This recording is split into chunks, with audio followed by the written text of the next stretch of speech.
affectionately known by me. Hopefully we get him on the podcast as the Polyface Pimp Daddy. So while I'm the permaculture Pimp Daddy, he's the Polyface Pimp Daddy. Maybe we can get the two pimps lined up to do a podcast one of these days. You have an off button? No. You don't have an off button? No, you just wind up. It drives her crazy. Hey, this is Billy from Perma Pastures Farm, and a lot of people have been asking, remember, we got that Permaculture Pimpcast out there where permaculture is my passion. That's what it means. Everybody has been asking, who exactly has been delivering that message? Well, guess what? He's right here. This is homesteading pastor himself. He's got a YouTube channel, and he's my pastor as well, y'all. He can be yours as well. Where can he find you, Pastor Lon? Homesteading Pastor, as I got it right here on my shirt, on YouTube. And I'm not on Instagram anymore. I got off Instagram, but you can find us on Homesteading Pastor on YouTube. Be glad to have anybody to come over and check our channel out. Yeah, he's doing some yeoman service up here. Not only was he handling the prayer tent up here at this Farm Where You Live event, he's probably going to leave here and cast out demons in the entire city before he rolls south back to South Carolina. I'm definitely going to cast them out because I ain't taking them back to South Carolina with me, that's for sure.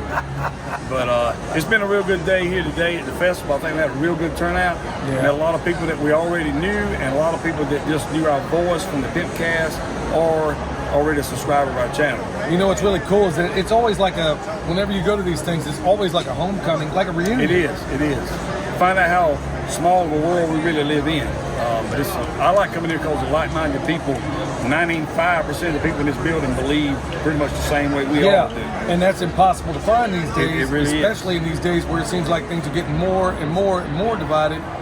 Well, it's cool to come to a place like this, and then of course you meet homesteading pastor, and then you find out you got a whole lot more in common with a whole lot of other people out there. So hey y'all, remember, check him out, homesteading pastor, and also he's on the Permaculture Pimpcast. He delivers a message every single time that's always edifying, so be sure to check him out. Good seeing you today, brother. You too, brother. Yes, sir. Just a little bit about me. I'm a Christian, American, heterosexual, pro-gun, liberty-minded permaculture designer, which makes me about the most rarest person on the world when you add in the fact that I got a little bit of melanin in my skin. And ask anybody that's been in the preparedness world for no matter how long they've been, and I promise you, they feel, like many of you in here, they feel woefully inadequate. Start trying to grow stuff that you're already familiar with in your garden and keep it small. One of the big mistakes a lot of beginner homesteaders start with or make, it's like away from the house. If you have to walk to it, if you have to like travel to it, chances are you're going to neglect it. And this happens to everybody. Chances are you're going to neglect it. You want to put your garden in the way. All right. Well, it was for those that don't know, this is one of the heroes that got me into this space, really changed my life in so many different ways.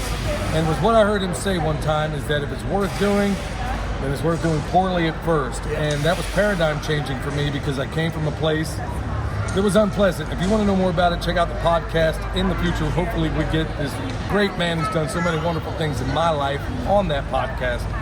But Joel, there was a guy with a whole lot of sense when we were hanging out last night. He said a lot of great things, and one of them was, books are brilliant because they can create places and things for those who have not themselves seen. Well, you do that very thing through your books, and why should they go buy them? Why should they go buy those? I mean, that's a rhetorical question for me. To keep me out of the penitentiary. There is that, he was going to rob a liquor store on the way to the airport. So. Yeah, but I don't drink, so. It was just for the money. But what's the value, especially in these times, to have a hard copy? So the thing is, well, the beauty of a hard copy is you can mark up. I mean, I love books, and you can mark up the margins, you can underline, highlight. You don't have to turn it on. You don't have to worry about losing the information. So there's just something about a good bookshelf that's real equity. That's real equity. Well, especially at a time when people are openly musing about EMPs and stuff like that. Well, this is EMP proof. And truly, I mean, as far as my writing and my books, it's all about creating resiliency and personal, personal survivability and sustainability, regeneration in your own life and on your own land.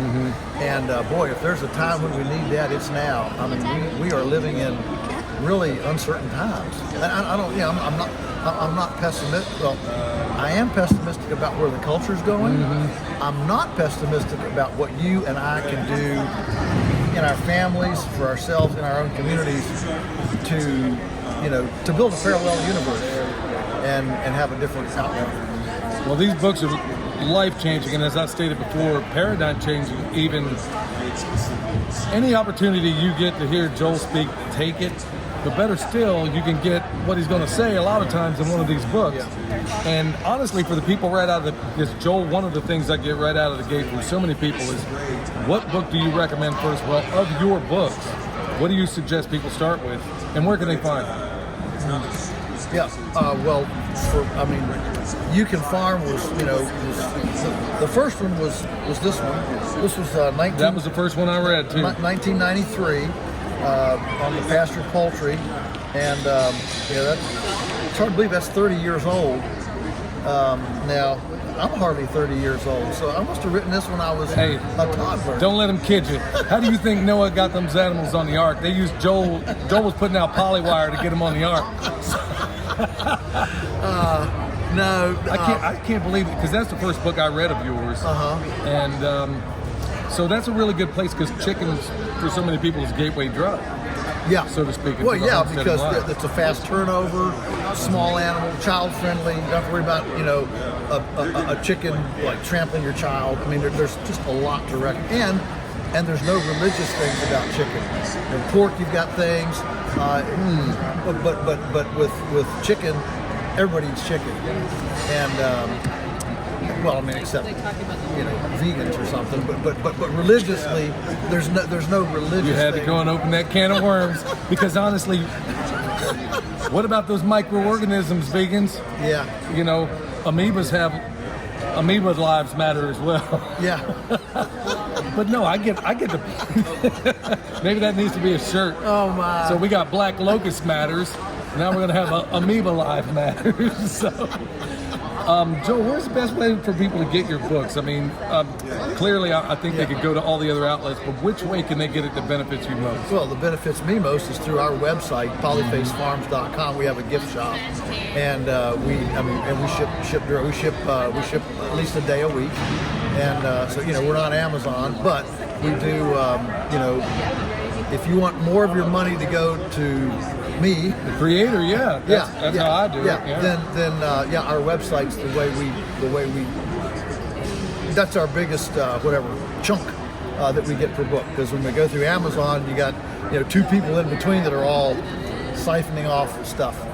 So the website's polyfacefarms.com. You can just if you just type in POLY about that, the rest of it will come up. Do you have any events going on up there anytime soon? Yes, we do. We've got the May 13th. We'll have the Road Food Conference, and it's either sold out or close to. It's going to be pretty full. Then we'll have the 2 Days of Truth Summit with Dr. Tina McCullough, Dr. Tom Cowan, and Amy Fuel will be there to talk about herbalism.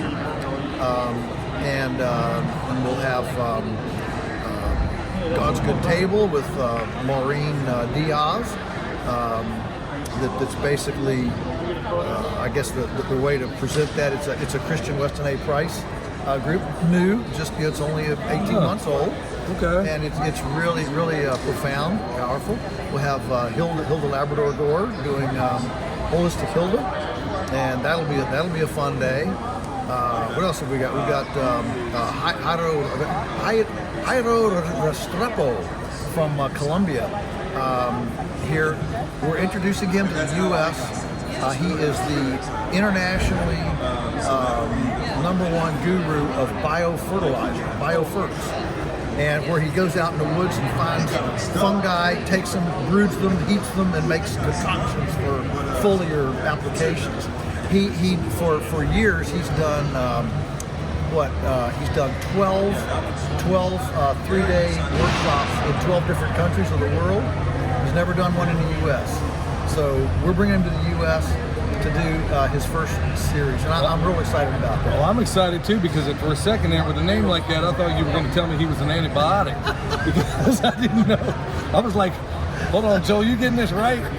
Well, he doesn't speak English, so it'll all be simultaneous translation. So do you remember any Spanish from your time growing up back then? I mean, do you have any recollection of any of that? Not really, but I do have excellent articulation. Like when I say, when an Anglo would say, for example, water in Spanish, they would say agua or something like. I say agua.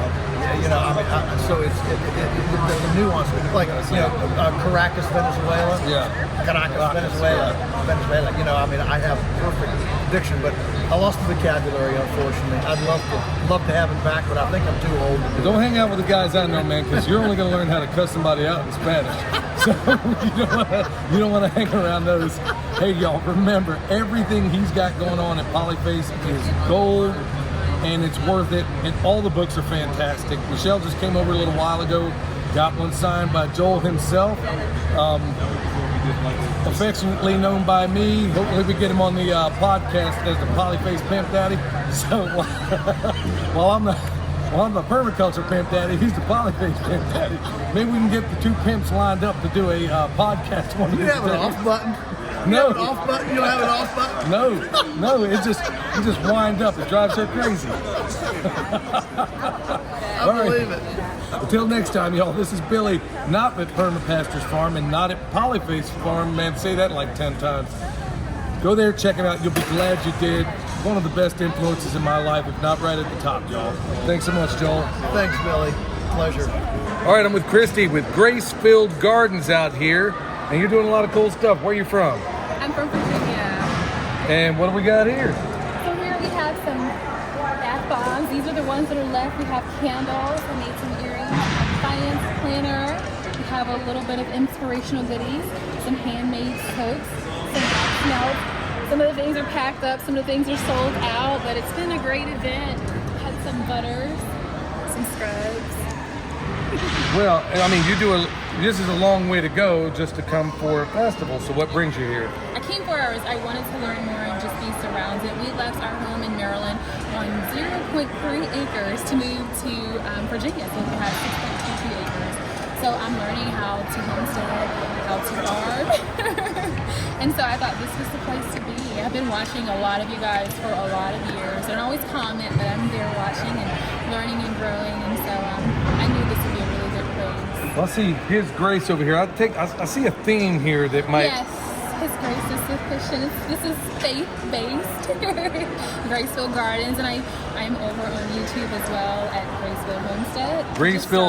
Gracefield Homestead on YouTube. So they know where to find you. They know where to find me. All right, so here we are with Ty from RNL Homestead. This kid does it all by himself for the most part. You get a little bit of help from time to time, right? Well, he has a pretty cool YouTube channel. We talked about it it's better than a year ago. Yeah. So how's everything going? What are you up to these days? Everything's good. I've been working on my food forest, and I'm about to start on some hairpins because I'm getting rabbits pretty soon. Yeah, this kid's something else. This young man, I'm not going to call him a kid because he's truly a human dynamo and so many things that he's doing right now. What all do you manage? Cows, chickens, ducks. We're about to get 3 pigs, so. How many subscribers are you at now? 1,200, something like that. What's your goal? 10,000 by August. So what do we need to do, Dad? Yeah, so we need everybody to go out there, go subscribe to this young man. You're going to be glad you did. Now, Ty, I got to ask, what's your goal? What's your whole purpose of having this YouTube channel? Mainly to teach other people a different way of living and farming, and also just to, basically do that. To show everybody that it's possible, huh? Yeah. And he's knocking it out of the park, y'all. He is an astonishing young man, and you ought to go check him out. Where can they find you, Ty? RNL Homestead. All right. We'll link it down below, y'all.